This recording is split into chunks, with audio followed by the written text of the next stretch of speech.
Do you like to save money on a cruise? Of course you do. Who doesn't like to save money?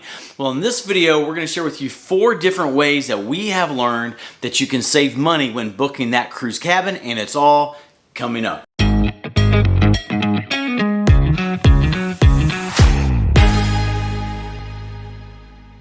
All right, let's talk about those 4 considerations that are going to help you save money when you're booking that cruise cabin. The first consideration that can save you a lot of money in booking a cabin is to consider booking a room with an obstructed view. This one can literally save you hundreds of dollars. Some of you may be asking, what is an obstructed view room? That sure doesn't sound good. What it means is basically if you have an ocean view room or a balcony room, that there is something that is blocking to some degree, maybe just a small degree, but it is blocking to some degree a full view that you would normally have. And those cruise lines, they classify them as an obstructed view room simply because they do not want their cruisers to be disappointed, to show up to their room and say, hey, I got a balcony room or an ocean view and I can't really see fully out of this and I'm upset and I want money back. They don't want to deal with that. They want you to be happy on your cruise. So they go ahead and classify the various rooms with any obstruction as an obstructed view room. And a lot of times you can get these at a great deal. Now let me give you some examples of staying in an obstructed view room. And Kelly and I, we have done this.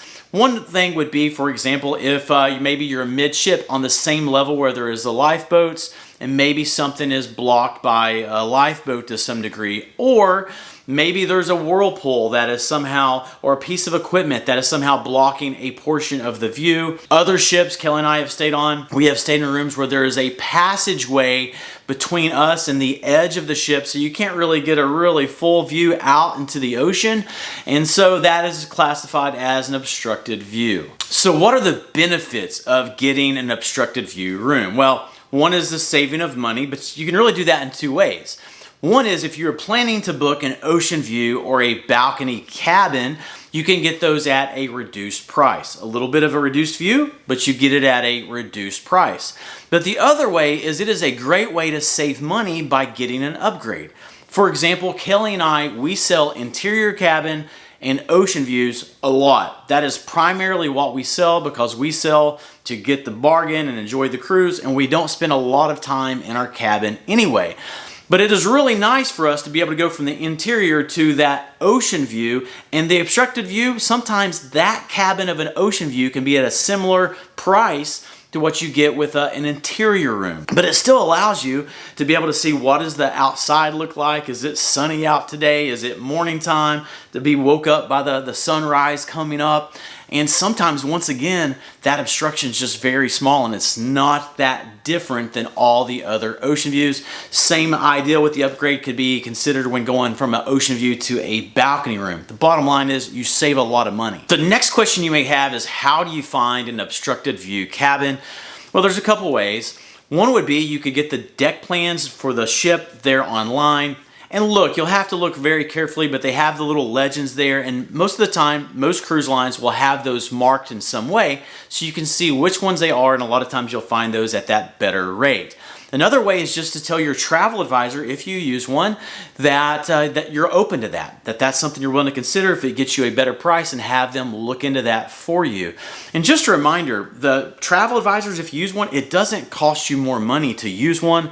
They get their feedback from the cruise line, but they're able to do a lot of that legwork for you to get you the best value. So let them know if that's something that you're open to. Okay, so we have talked about booking an obstructed view cabin. That is a great tip. Let's move on to the second way that you can save a lot of money when booking a cabin on a cruise. And the second way is to consider booking a guaranteed cabin. A guaranteed cabin. You can save a lot of money by booking this way. First question you may have is, what is a guaranteed cabin?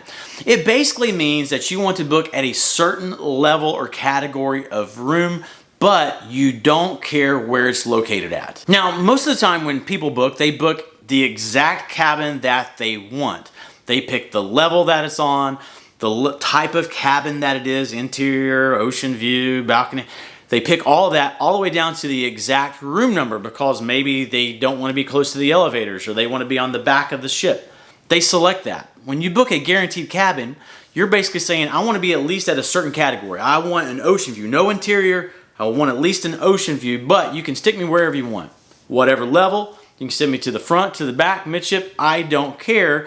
And you let the cruise line select that for you.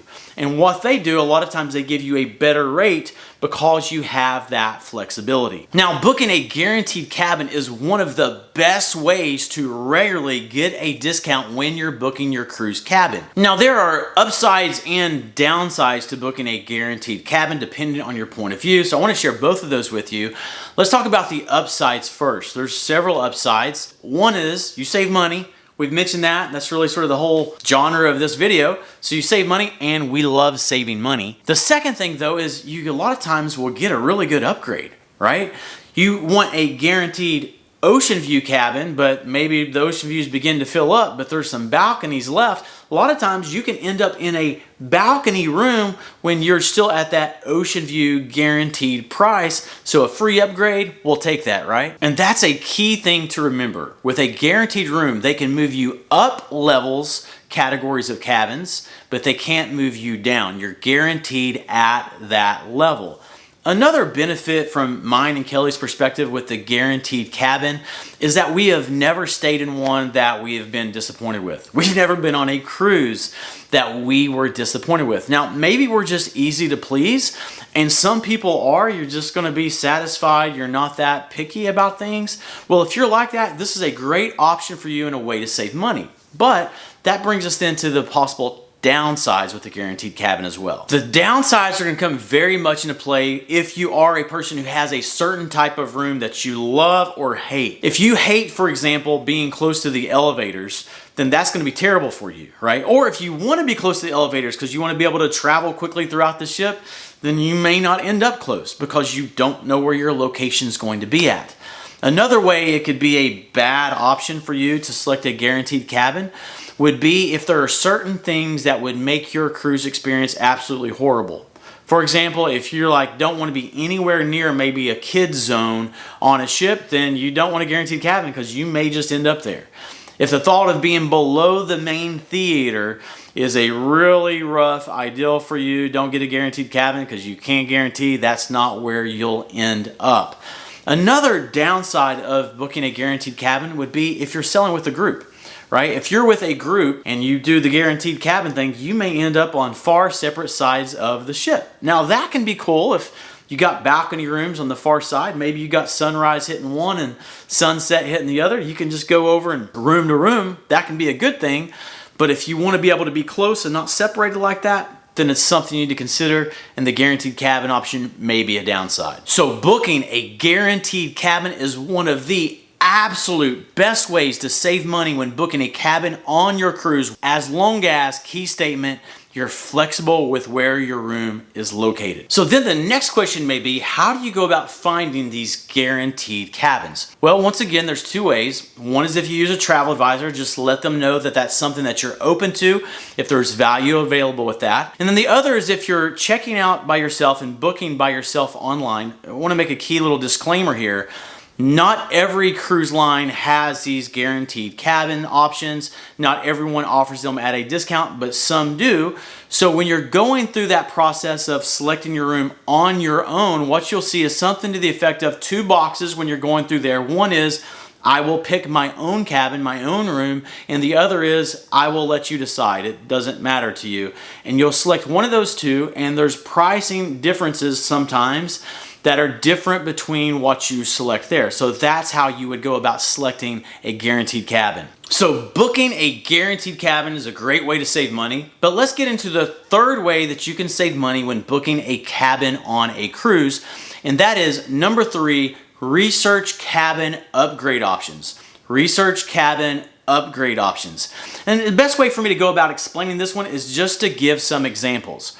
Let's say, for example, you are a family of 5 and you're looking to book together on a cruise. Well, on most cruise ships, there's a relatively small number of cruise rooms that can be configured to hold 5 people in them. So guess what happens to those rooms?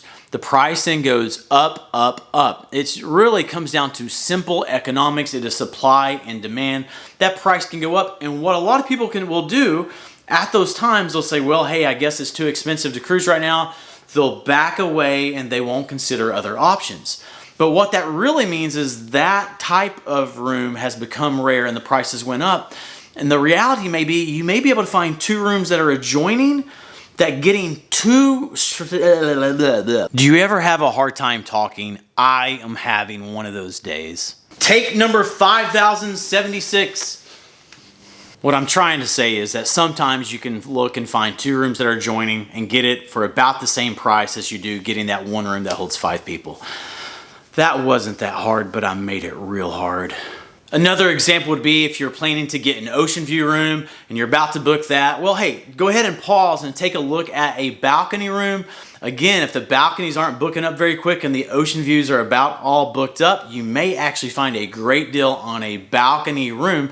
So go ahead and check it out. Same can be said for going from a balcony to a suite or any of the upgrades. It's just always a good idea to pause and check and see what that next level room is booking for. You may be surprised. Great way to save money. And that brings us to the 4th way to save money when booking a cabin on a cruise, and that is to develop cruise line loyalty. Develop cruise line loyalty. Almost every single cruise line has a loyalty system, usually based upon the number of nights sailing on their cruise line. And as you move up in level, what you'll find is you get sent more and more deal options for booking with their cruise line. Now, Kelly and I, like probably some of you, we like sailing with a multitude of cruise lines. However, we have found that we sail primarily with Carnival Cruise Line. And we continue to sort of go back to them, one, because we're familiar with them, but also because we're developing that loyalty, and therefore we get those options to sell really, really cheap. So as you're selling on different cruise lines, if you find one that you just sort of really like and really sort of fits you, then yeah, sure, try them all out. But the more you can go back to that same one, the more you're going to find options to save money down the road. If you are open to these 4 considerations that we have discussed, and if you take these into account when you're booking your next cruise, you will no doubt find some way to save some money when booking that cabin on your cruise. And if you've watched through to this point in the video, I'm hoping you have got some value out of it. So if you don't mind, please go ahead and hit that like button. Also subscribe and hit the bell. We've got tons more information coming out with tips, tours, and money saving techniques. So we'll be seeing you in the next video, and thank you for watching today.